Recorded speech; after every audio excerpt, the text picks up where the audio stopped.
Les compagnies pétrolières et les distributeurs doivent répercuter la baisse des cours du pétrole à la pompe. L'appel est signé du ministre de la Transition écologique François de Rugy hier soir. Nicolas Dose, faut-il en déduire que la répercussion des baisses est volontairement poussive? Ça prend du temps? Alors d'abord, il y a un délai de 10 jours, à peu près 10-15 jours, qui correspond au moment où les distributeurs écoulent les stocks qu'ils ont déjà sous le coude, qu'ils ont acquis plus cher que le cours actuel du pétrole. Ensuite, l'effet change est hyper important. Le baril peut baisser, on est d'accord.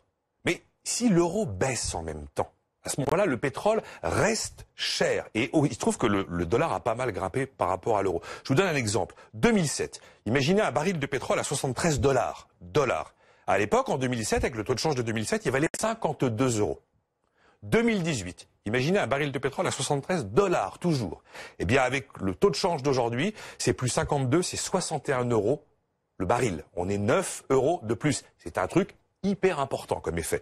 Après, la part du brut dans le litre de carburant est totalement minoritaire. 30 centimes, c'est le pétrole Brent de mer du Nord brut sur un litre de carburant à 1 euro. Et ben, il peut y avoir un effet d'aubaine, effectivement. On peut freiner la répercussion de la baisse pour regonfler ses marges. Mais ce qui se passe aussi chez les distributeurs, c'est que quand c'est l'inverse, eh bien, ils répercutent les hausses. Ça, vous vous en rendez pas compte parce que ça fait pas mal. Ils répercutent les hausses pour éviter de... C'est concurrentiel comme marché. Si vous vous amusez à avoir une répercussion en sens unique, à la fin, vous le paierez très cher. François de Rugy a indiqué hier que Total avait déjà baissé de 3 centimes les cours.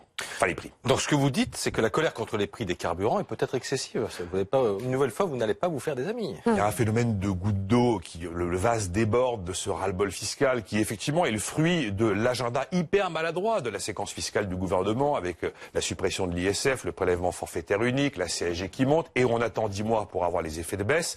C'est totalement illisible. C'est par endroits relativement injuste, il faut bien le reconnaître. Là, on vient d'avoir le coût de la taxe sur les comités d'entreprise ou de la taxe colis qui va évidemment ajouter à cette espèce d'hystérie fiscale. Maintenant, la réalité est qu'en moyenne, le pouvoir d'achat augmente d'1,7% sur la fin de cette année. Alors évidemment, la moyenne, ça n'est la réalité de personne, on est bien d'accord. Et c'est vrai qu'il y a eu des gagnants et des perdants depuis un an. La réalité, c'est que les dépenses contraintes dans nos dépenses ont considérablement augmenté, multipliées par 3 en 40 ans, 30% de nos dépenses aujourd'hui. Et le pouvoir d'achat, c'est pas ce que l'on gagne, c'est ce que l'on peut acheter avec ce que l'on gagne. Et puis après, le prix du litre de carburant, aujourd'hui, en 2018, il est inférieur à celui de 2013. Alors non, nous ne sommes pas à des records de prix de l'essence.